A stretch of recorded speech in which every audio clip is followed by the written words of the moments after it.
Hello, my name is Arpit and today I will discuss about enhanced photocatalytic degradation of pollutants in petroleum refinery wastewater under mild conditions. This paper presented by J. Saini and H. Nejati and it is published on Science Direct Journal.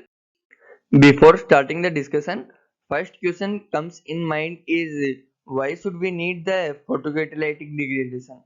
So in the refinery wastewater, aromatic and aliphatic petroleum hydrocarbons is present, but conventional treatment cannot degrade the aromatic one. So it is toxic also. So to remove this toxic pollutant, so researchers develop many techniques, but photocatalysis is the one of them, which is also called advanced oxidation process (AOP). So these processes can completely degrade the organic pollutants into harmless inorganic substances like CO2 and H2O under moderate conditions. The AOPs are characterized by the production of OH radical and little selectivity of attack, which is usually attributed for oxidation uses in water treatment. They attack most of the organic molecule with different rates. For that purpose, for enhancement in efficiency, the use of TiO2 catalyst has gradually attracted most interest because the point that TiO2 is most acceptable and very cheap catalyst material, so that having the capacity of recovery from treated wastewater. As you can see in right pic, if we shine a light on TiO2 UV light, so the electrons excited from valence band to conduction band, and it gives us the electron hole pair. So valence bond hole potential is positive enough to degrade hydroxyl radicals at the surface. Also, the conduction band electron is negative enough to reduce the oxygen molecules present in the solution. So, in this paper, the authors presents the study on degradation of organic pollutants in the real refinery wastewater before reaching to the biological treatment using the TiO2 process, which is enhanced by UV. Okay, now come to experiment part. What materials we have to use for this test? So the laboratory tests were performed using the pre-treated refinery wastewaters and sample after coagulation and flotation. So the samples were collected from the point that the wastewater is just leaving the dissolved air flotation (DAF) and just the inlet to the biological treatment unit.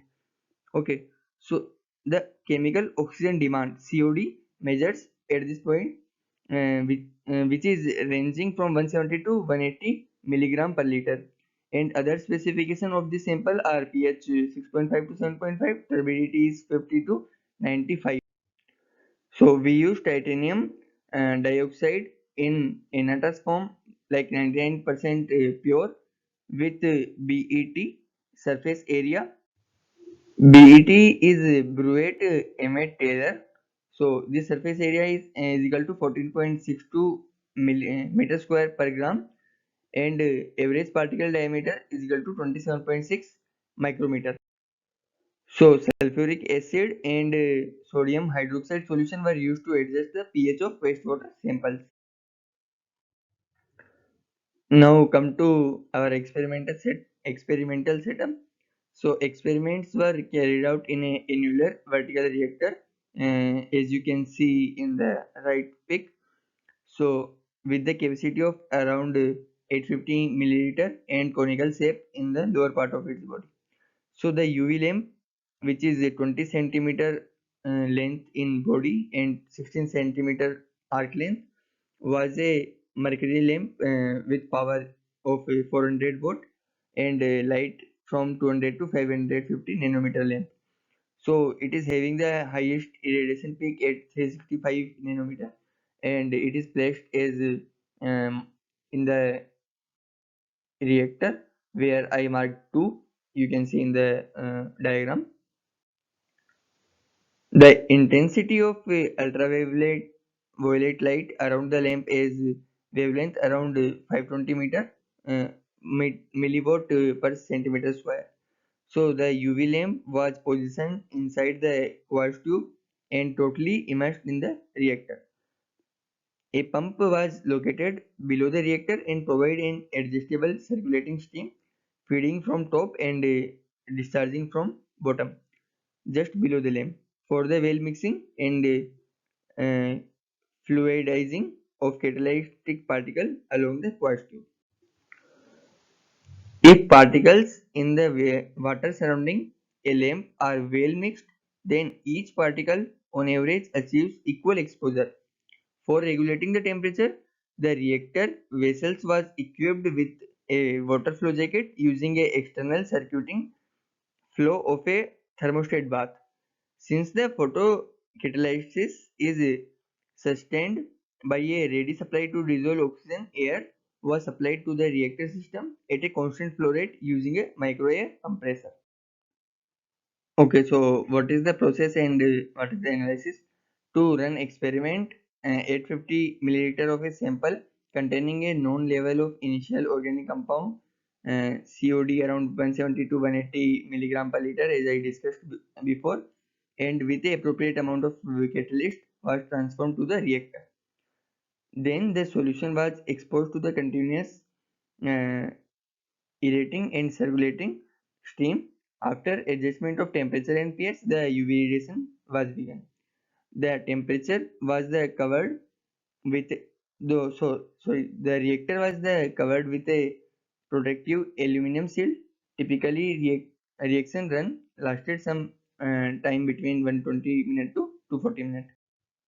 So we take samples of 2.5 milliliter in regular 30-minute gap and then centrifuge in order to separate the TiO2 particles.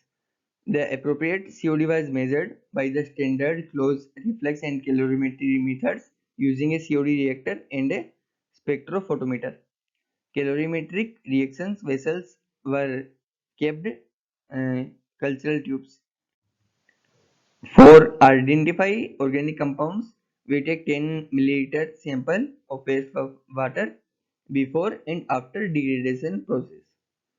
The catalyst particles were separated and analyzed by means of the headspace technique. Okay, now come to the most excited result and discussion part. Data at different conditions were obtained and analyzed using the parameter R. What is the R? R is the COD removal fraction and formula is R is equal to COD at initial minus COD at any time t divided by COD at initial rate. COD and subscript 0 is equal to initial COD value and COD t is COD value at any time t. As you can see in the figure, the very low reduction in COD was found in absence of light, but in presence of light, UV light, we can see there are much more reduction take place. So this low change in COD can be attributed to either very low absorption of organic compound by TiO2 particles or to the volatility of a part of light hydrocarbons due to the airflow or heating the reactor. Many experiments done for find the effect of TiO2 concentration. The rate of reaction improves with increasing concentration, then falling slowly and become independent of concentration, as you can see in the figure, where the variation of degradation at two typical time of 60 and 120 minutes are shown. So as the diagram suggested, with catalyst concentration up to about 100 milligram per liter, the degradation increase. Then while it decreases mildly above the concentration during the same irradiation time. So similar behavior is observed for the another time also. It might happen due to increased turbidity reduces the increased turbidity to the solution, which is reduce the light transmission through the solution. Another case may be that of a near total light extinction which is occurred by catalyst particle at an optimum concentration. The optimum catalyst concentration obtained in this work, as far as we know, is far less than the range of 3 to 10 gram per liter. The efficiency used in power and the optimization of catalyst concentration are the key factors in achieving the satisfactory design.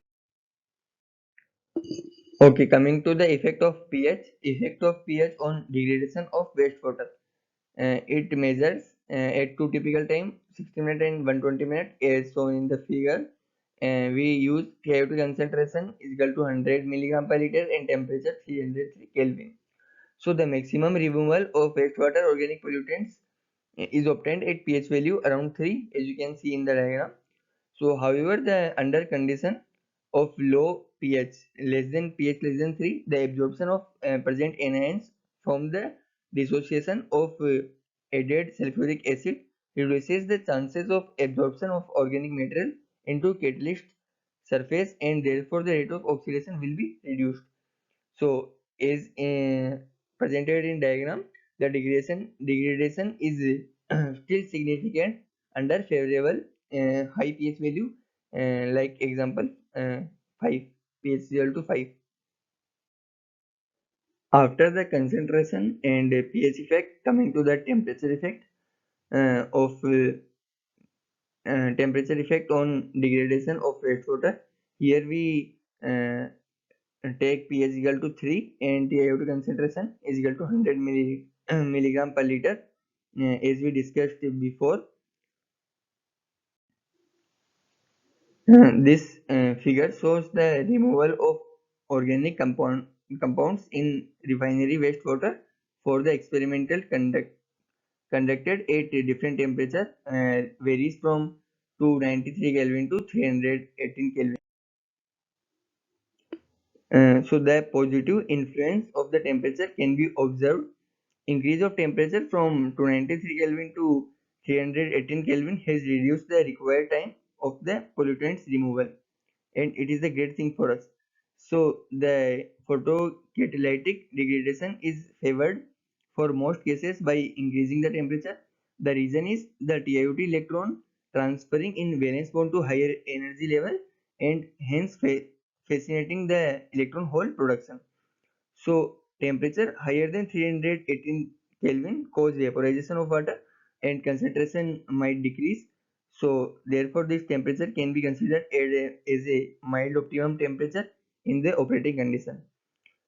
So the right hand side figure shows the comparison between three considered influencing parameters as we discussed for the total irradiation time of 120 minutes. As it is obvious, the catalyst concentration has the most significant influence within the range used in this study. As we discussed so far the optimum catalyst concentration is 100 milligram per liter, pH is equal to 3, and temperature of the solution is 300 Kelvin for the highest remover of pollutants.